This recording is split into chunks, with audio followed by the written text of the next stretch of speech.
Hi, everyone, and welcome back to IBP Immigration Law's channel. I'm Ingrid Perez, immigration attorney here at IBP Immigration Law, where we focus on helping professionals, entrepreneurs, and skilled individuals achieve their immigration goals here in the United States. Today's topic is an important one, especially for those who were hoping to secure an H-1B visa this year but didn't get selected in the lottery. We'll be exploring your options and alternative pathways that you can consider.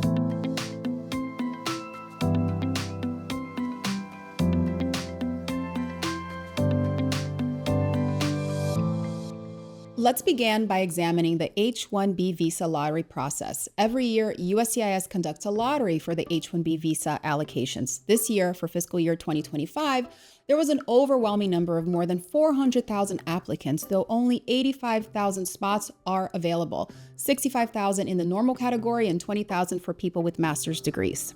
The registration selection process this year was streamlined to an electronic registration with just the potential H-1B beneficiary's passport and the employer's information. The registration with USCIS lasted from March 1st to 18th. Then USCIS conducted the first round of selections on March 29, 2024, then a second round on August 2nd, 2024. Those selected were informed and given a 90-day grace period to file their H-1B petitions. USCIS processed these petitions, and approvals meant that the H-1B status holder would start working on October 1st, 2024. While the dates for fiscal year 2026 cycle haven't been officially released, I'm anticipating that the registration period is likely to fall in mid-March 2025, lasting roughly 2 or 3 weeks. Then the initial selection announcement will be around early April 2025, and the petition filing period I'm expecting to be from April 1st to June 30th of 2025. With that said, you should start to prepare for next year's H-1B lottery now. While it's a waiting game, it's a conversation you need to have with your employer now. And if you're an employer, you need to start preparing your HR department for the next registration process. If you're the foreign national, having a valid visa that allows you to stay in the United States for a little bit longer, such as F1 with OPT or a dependent visa, can give you time and wiggle room to gain a little bit more experience with your employer and sticking it out for the next registration. Also, make sure you stay updated on any changes to the H-1B process, as USCIS sometimes adjusts lottery requirements. So follow this channel and I will bring you these updates. Another excellent option is to look for a position with an H-1B cap-exempt employer. Cap-exempt employers are typically nonprofit organizations, research institutions, universities, or government entities. They are exempt from the H-1B lottery cap and can file for an H-1B visa at any time of the year. If you're a qualifying employer, I suggest checking with your foreign national employees on OPT and double-check expiration dates.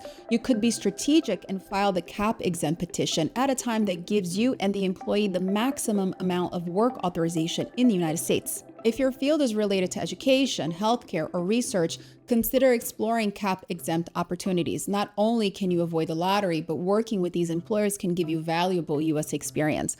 Plus, they give you time to transition to cap-subject H-1B visa later if you want to work in the private sector. Now let's discuss the O-1 visa. The O-1 is for individuals with extraordinary ability or achievement in the fields such as sciences, arts, education, business, or athletics. If you're a highly skilled individual and have significant accomplishments such as publications, awards, or leadership roles, the O-1 visa could be an excellent fit for you if you were not selected in the H-1B lottery.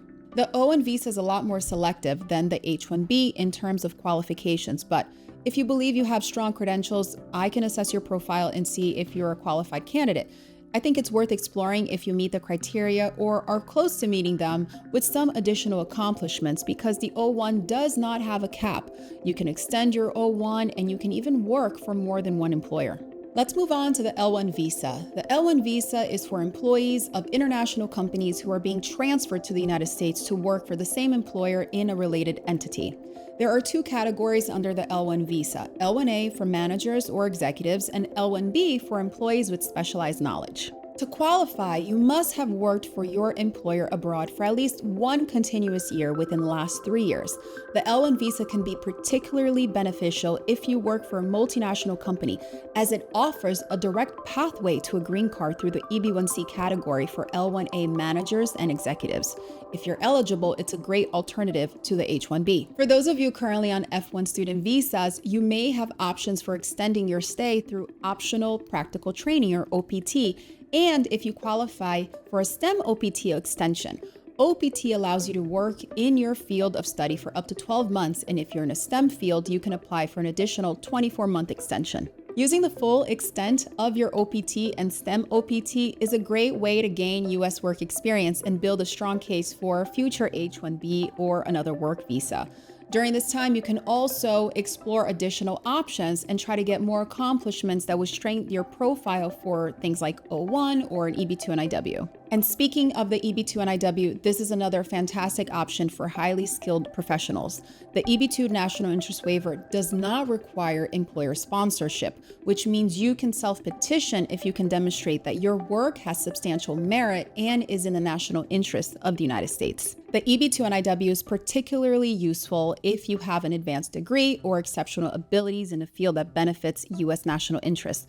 If you think this might be an option for you, reach out to us here at IBP Immigration Law and we can assess whether your background aligns with the criteria for this self-petition option. If none of these options are right for you and you're not ready to leave the United States, you can always go back on F1 status and get a master's degree or a PhD.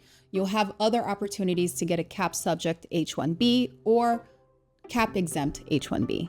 Another possibility if you have an H-1B is having concurrent employment where you have two employers.